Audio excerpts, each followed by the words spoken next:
Good evening and welcome to December 16th, 2019 substantial plan amendment hearing. City of New Brunswick Community Development is seeking to terminate existing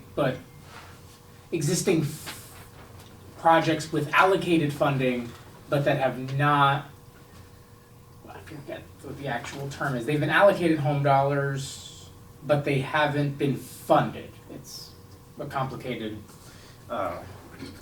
mess of that in the system because there's multiple steps.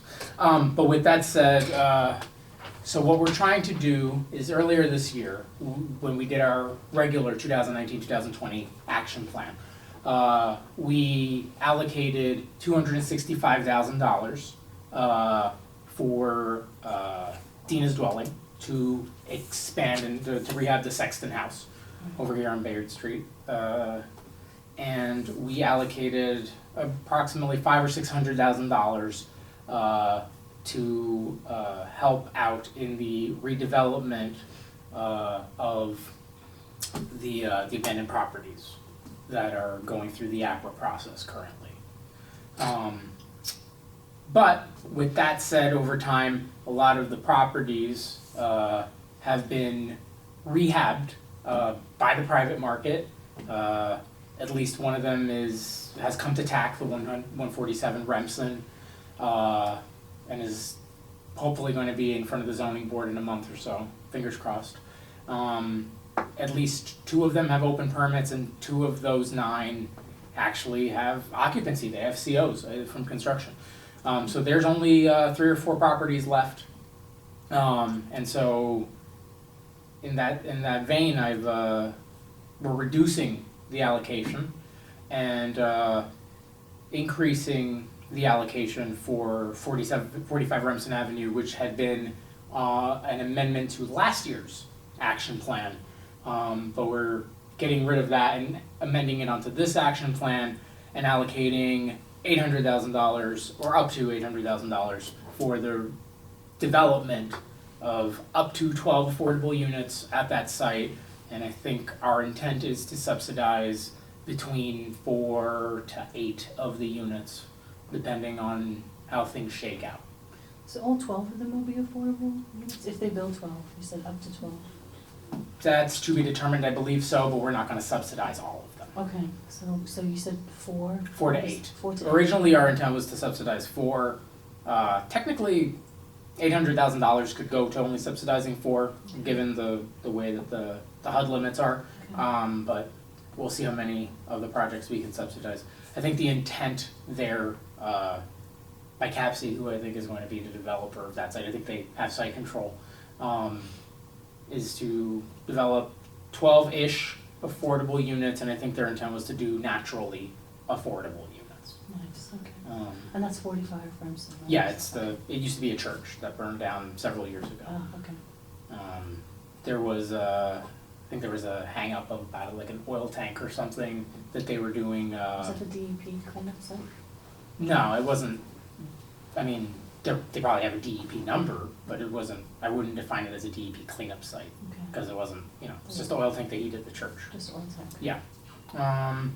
And that will, continue to further the goals of our action plan, particularly reducing cost burden, affordable housing development, and improving neighborhood living conditions. And that's the general gist of this hearing, that we're making those changes to our 2019-2020 action plan. Nice.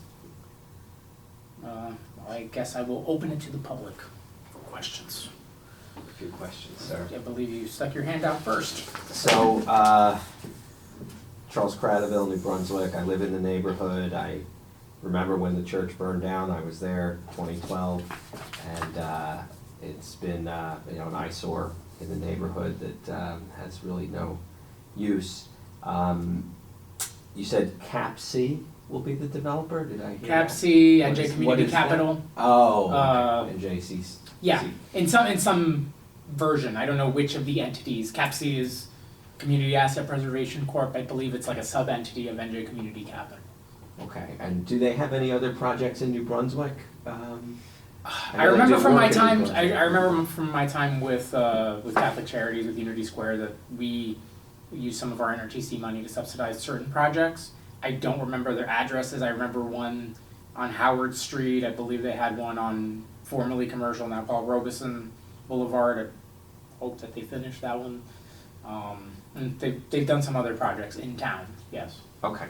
Any of this size?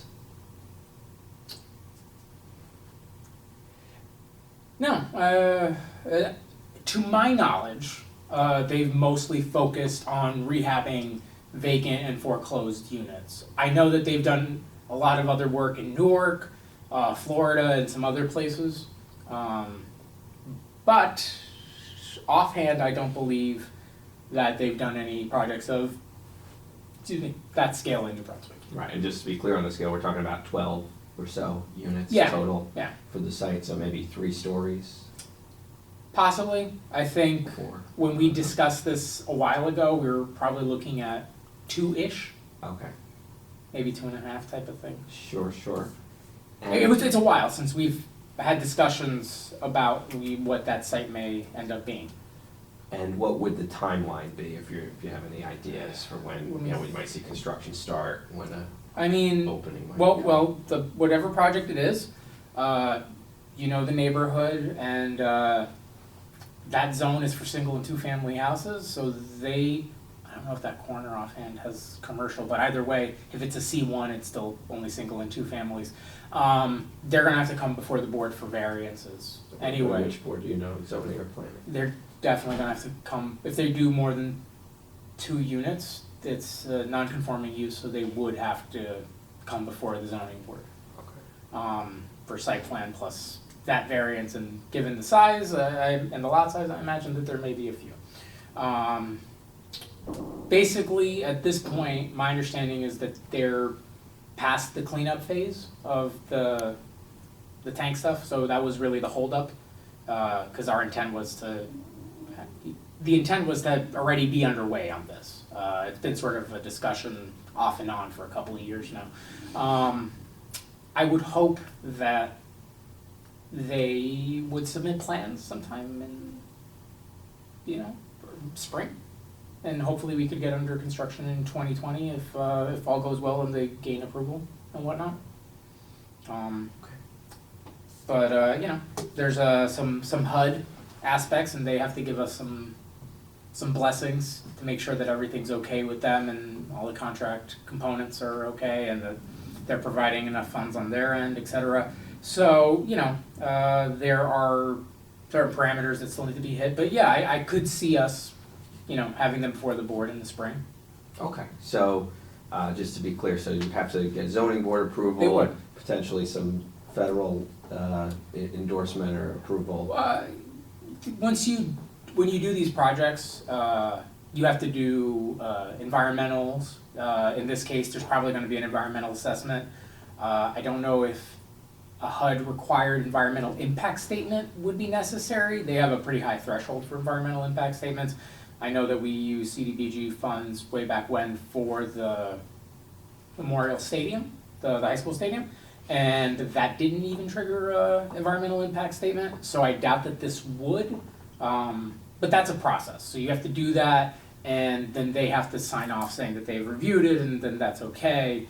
And that's really the burden at that point, because they take a while because they're very busy and understaffed. So once all the ducks are in a row, it's really a matter of them sorting that component out. Sure. And are there other milestones or approvals that need to come? Like, for instance, it's not in a redevelopment area, is it? So it wouldn't go before the housing authority. There's no redevelopment area there, and this isn't being done under a redevelopment plan. Gotcha. So no, there wouldn't be a housing authority component to this. And I don't know what else there might be. Like maybe, is it the type of thing that might depend on state tax credits, HMFA stuff that might That would be on them. I haven't heard anything to that effect. I believe that our subsidy from home plus their own pool of capital that they can access should be more than sufficient. There was never any intent, as far as I knew, about low-income housing tax credits or anything for this site, so. Okay, and last question, how about municipal tax abatement? Would that be a thing that they would be depending on or hoping for? It's to be determined. I mean, they might ask us to review their project for some sort of abatement based on it being 100% affordable. There hasn't been a discussion regarding that yet. We're already providing quite a subsidy to the site. So I don't know, that's something to be discussed further along, but no, we have not had any discussions regarding a possible abatement on the site. Okay, I think that's all I have. Okay.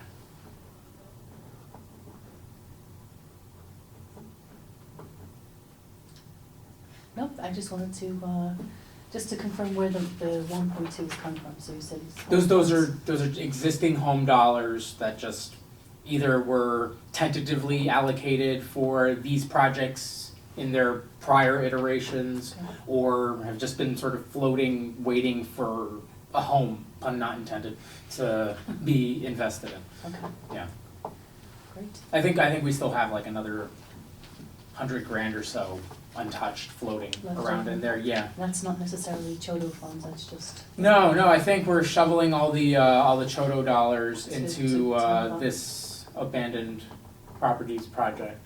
Oh, okay. Yeah. So not to town clock then, that's, are they No, getting any Chodo funds?